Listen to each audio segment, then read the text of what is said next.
Good morning all. हमने previous class में हमने डिस्कस किया था पेल्विक एब्सेस क्या होता है, definitions and risk factor, incidents, etiology, symptoms देख लेते हैं हमने। आज हम देखेंगे कि डायग्नोस्टिक टेस्ट क्या होता है। सबसे पहले हम history collection and physical examination करते हैं।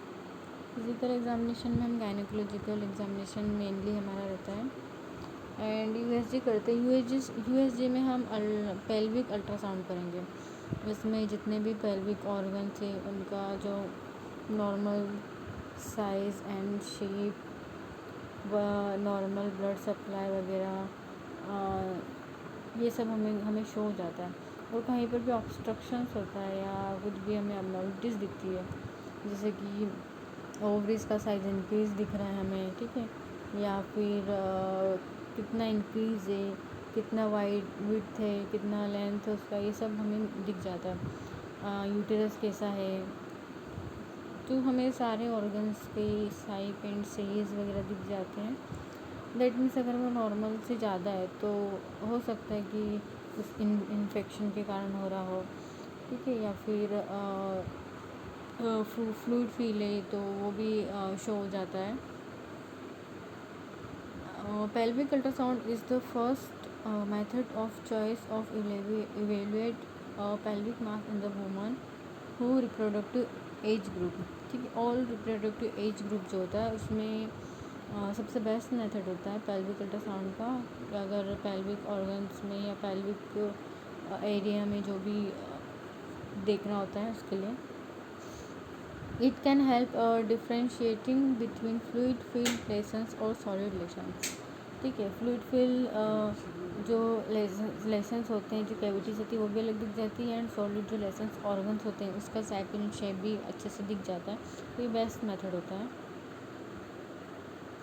नेक्स्ट है जनरल रेक्टल एग्जामिनेशन करेंगे।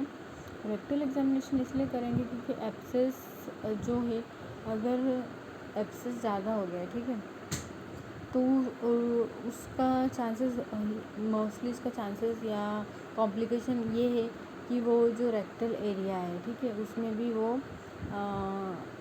जा सकता है एब्सेस, तो वो रेक्टल एरिया उसको भी अफेक्टेड कर सकता है। नेक्स्ट है सिटी स्कैन, एमआरआई।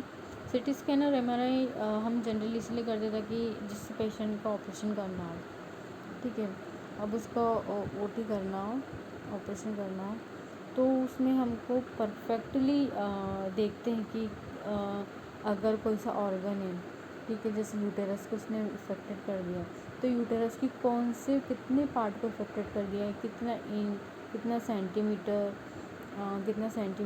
और कौन सी ब्लड सप्लाई, नर्व सप्लाई, क्या मतलब सब कुछ उसमें शो हो जाता है एकदम क्लियरली, तो उसको इसलिए हम यूज़ करते हैं। नेक्स्ट ट्रीटमेंट में अगर हम बात करते हैं,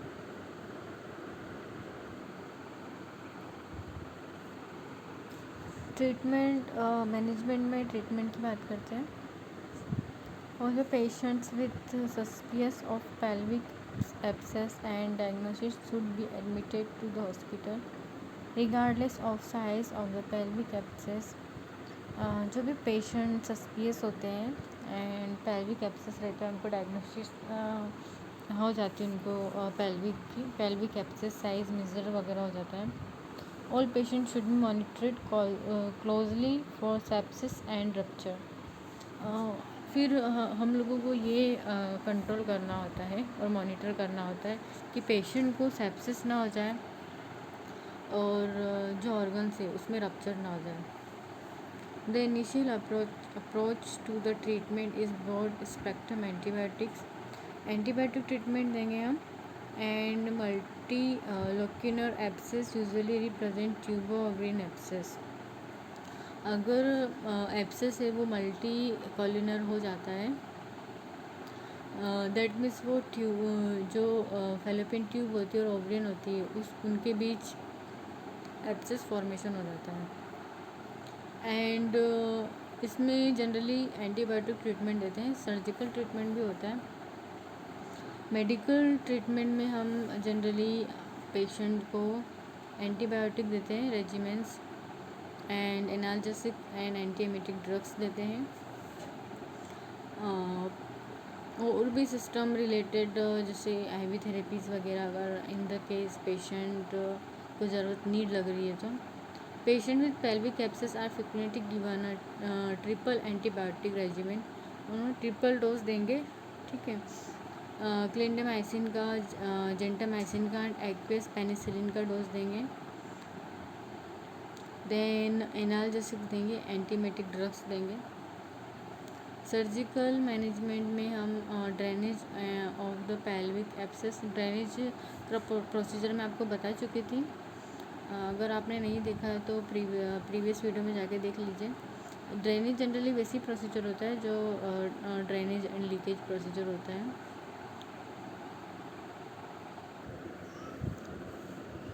Recent evidence suggests that it is acceptable and beneficial for the patient to perform primary surgical drainage along with appropriate antibiotic coverage. Pelvic obsess को जनरली कंट्रोल किया जा सकता है इफ़ अगर सर्जिकल ट्रीटमेंट कर रहे हैं तो बेनिफिशियल ये है कि ड्रेनेज जो ट्रीटमेंट होता है वो करें एंड अप्रोप्रिएट एंटीबायोटिक यूज़ करें, जिससे क्या होगा कि वो क्योर हो जाएगा and decrease the length of stay of hospitalisations and improve the fertility.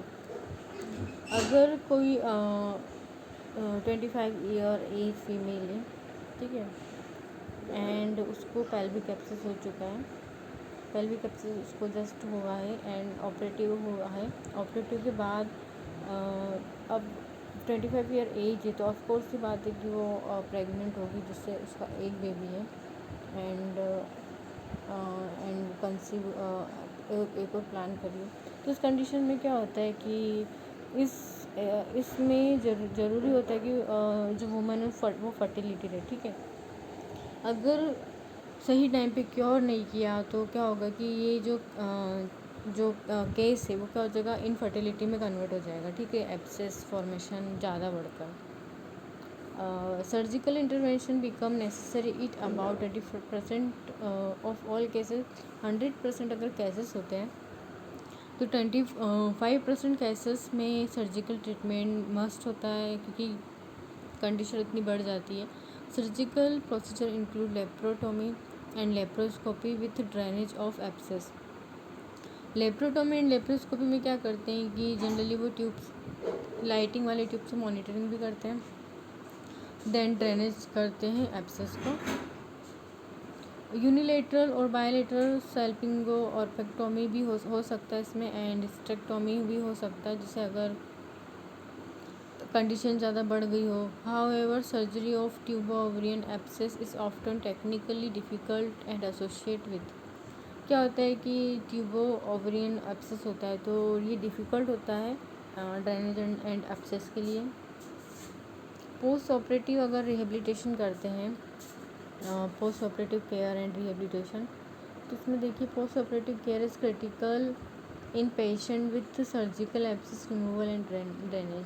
अगर पेशेंट का सर्जिकल रिमूवल एंड ड्रेनेज करते हैं तो उसके जो फर्स्ट 24 आवर होते हैं वो बहुत ही क्रिटिकली इल होते हैं, and that time we must have to continuously monitoring the patient in 24 hour, and that time we monitorate vital sign periodically, जैसे डॉक्टर प्रिस्क्राइब करते हैं आफ्टर 1 आवर, आफ्टर 2 आवर या after 4 hours. Generally after post operative में तो generally prescribe करते हैं 2 hourly vital science लेने के लिए, जिसमें सिस्टोलिक ब्लड प्रेशर मेनली ज़्यादा चेक करते हैं, pulse, temperature and saturations, oxygen level check करते हैं बॉडी में। अगर इसमें कुछ भी वेरिएशन आता है तो डॉक्टर को इन्फॉर्म करते हैं।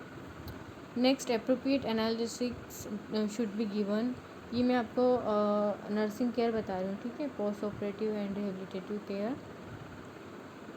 एप्रोप्रिएट एनालिसिस गिवन करेंगे हम, क्योंकि पेशेंट को जो 2 to 3 डेज उसको सीवियरली पेन होगा, Nausea can control should be an anti nausea medicines needed. अगर पेशेंट को एक फीलिंग हो रही है नोज़िया वोमिटिंग की, तो हम उसको एंटीमेटिक्स जो मेडिसिन है वो देंगे। Wound care will involve by keeping the dressing dry and clean. जो वुंड है उसकी केयर कैसे करेंगे, ड्रेसिंग जो भी है सर्जिकल ड्रेसिंग से उसकी केयर करेंगे। एंड अगर इसकी कॉम्प्लिकेशन क्या होता है, पेशेंट में इनफर्टिलिटी कॉज हो जाता है, और पेशेंट को जो क्रोनिक पेन है पेल्विक पेन वो कुछ टाइम तक रहता है। ओके, आई होप आपको क्लास अच्छा लगा होगा। Thank you.